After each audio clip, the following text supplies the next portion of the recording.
What's the meaning of Crewe?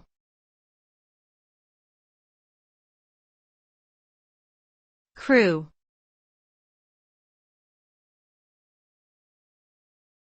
Crewe.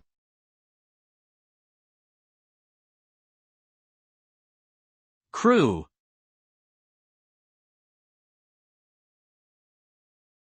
Crewe.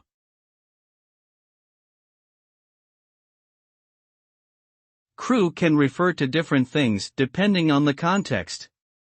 In geography, Crewe is a town in Cheshire, England. It has a population of around 75,000 people and is known for its railway heritage. In music, Crewe could refer to Bob Crewe, an American songwriter and record producer who was active from the 1950s to the 1970s. He was responsible for producing many hit songs, including those by the Four Seasons. Overall, Crewe is a proper noun that can serve as either a geographical reference or a name associated with the music industry.